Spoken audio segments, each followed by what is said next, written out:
Chapter 15. How to Remember Music. Like all of the other faculties of the mind, that of music or tune is manifested in varying degrees by different individuals.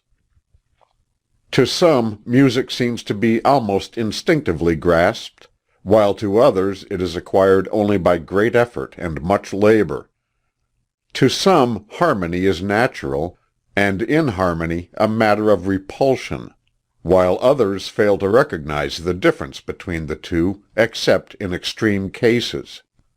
Some seem to be the very soul of music, while others have no conception of what the soul of music may be. Then there is manifested the different phases of the knowledge of music. Some play correctly by ear, but are clumsy and inefficient when it comes to playing by note. Others play very correctly in a mechanical manner, but fail to retain the memory of music which they have heard. It is indeed a good musician who combines within himself or herself both of the two last mentioned faculties, the ear perception of music and the ability to execute correctly from notes. There are many cases of record in which extraordinary powers of memory of music have been manifested. Fuller relates the following instances of this particular phase of memory. Carolan, the greatest of Irish bards, once met a noted musician and challenged him to a test of their respective musical abilities. The defi was accepted, and Carolan's rival played on his violin one of Vivaldi's most difficult concertos. On the conclusion of the performance, Carolan, who had never heard the piece before, took his harp and played the concerto through from beginning to end without making a single error. His rival thereupon yielded the palm, thoroughly satisfied of Carolan's superiority, as well he might be. Beethoven could retain in his memory any musical composition, however complex, that he had listened to, and could reproduce most of it. He could play from memory every one of the compositions in Bach's Well-Tempered Clavichord, there being 48 preludes and the same number of figures which in intricacy of movement and difficulty of execution are almost unexampled, as each of these compositions is written in the most abstruse style of counterpoint. Mozart, at 4 years of age, could remember note for note elaborate solos in concertos which he had heard. He could learn a minuet in half an hour, and even composed short pieces at that early age. At 6, he was able to compose without the aid of an instrument, and continued to advance rapidly in musical memory and knowledge. When 14 years old, he went to Rome in Holy Week. At the Sistine Chapel was performed each day Allegri's Miserere, the score of which Mozart wished to obtain, but he learned that no copies were allowed to be made. He listened attentively to the performance, at the conclusion of which he wrote the whole score from memory without an error. Another time, Mozart was engaged to contribute an original composition to be formed by a noted violinist and himself at Vienna before the Emperor Joseph. On arriving at the appointed place, Mozart discovered that he had forgotten to bring his part.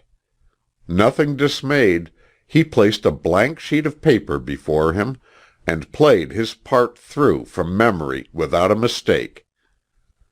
When the opera of Don Giovanni was first performed, there was no time to copy the score for the harpsichord, but Mozart was equal to the occasion. He conducted the entire opera, and played the harpsichord accompaniment to the songs and choruses without a note before him. There are many well-attested instances of Mendelssohn's remarkable musical memory.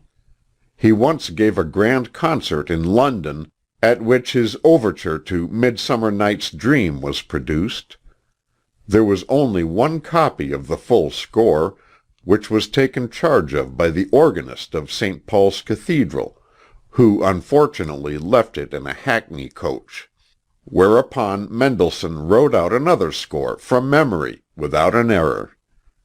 At another time, when about to direct a public performance of Bach's Passion music, he found on mounting the conductor's platform that instead of the score of the work to be performed, that of another composition had been brought by mistake. Without hesitation, Mendelssohn successfully conducted this complicated work from memory, automatically turning over leaf after leaf of the score before him as the performance progressed, so that no feeling of uneasiness might enter the minds of the orchestra and singers. Gottschalk, it is said, could play from memory several thousand compositions, including many of the works of Bach. The noted conductor Viennese rarely has the score before him in conducting an opera, knowing every note of many operas from memory. It will be seen that two phases of memory must enter into the memory of music, the memory of tune and the memory of the notes. The memory of tune, of course, falls into the class of ear impressions, and what has been said regarding them is also applicable to this case. The memory of notes falls into the classification of eye impressions, and the rules of this class of memory applies in this case.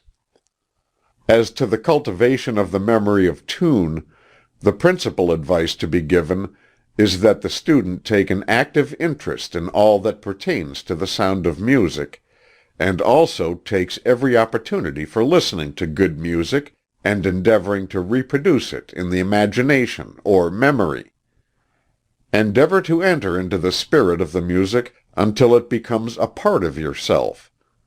Rest not content with merely hearing it, but lend yourself to a feeling of its meaning.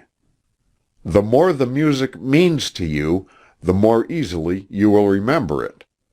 The plan followed by many students, particularly those of vocal music, is to have a few bars of a piece played over to them several times until they are able to hum it correctly, then a few more are added, and then a few more, and so on. Each edition must be reviewed in connection with that which was learned before, so that the chain of association may be kept unbroken. The principle is the same as the child learning his ABC. He remembers B because it follows A.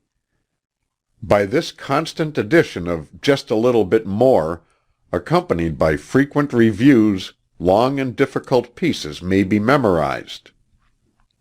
The memory of notes may be developed by the method above named, the method of learning a few bars well, and then adding a few more, and frequently reviewing as far as you have learned, forging the links of association as you go along by frequent practice. The method being entirely that of eye impression and subject to its rules, you must observe the idea of visualization, that is, learning each bar until you can see it in your mind's eye as you proceed. But in this, as in many other eye impressions, you will find that you will be greatly aided by your memory of the sound of the notes, in addition to their appearance. Try to associate the two as much as possible, so that when you see a note, you will hear the sound of it, and when you hear a note sounded, you will see it as it appears on the score.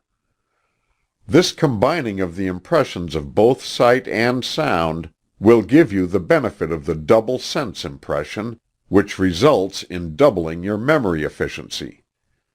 In addition to visualizing the notes themselves, the student should add the appearance of the various symbols denoting the key, the time, the movement, expression, etc., so that he may hum the air from the visualized notes with expression and with correct interpretation. Changes of key, time, or movement should be carefully noted in the memorization of the notes. Memorize the feeling of that particular portion of the score, that you may not only see and hear it, but also feel that which you are recalling. We would advise the student to practice memorizing simple songs at first, for various reasons. One of these reasons is that these songs lend themselves readily to memorizing, and the chain of easy association is usually maintained throughout. In this phase of memory, as in all others, we add the advice to take interest, bestow attention, and practice and exercise as often as possible. You may have tired of these words, but they constitute the main principles of the development of a retentive memory. Things must be impressed upon the memory before they may be recalled. This should be remembered in every consideration of the subject. End of chapter 15.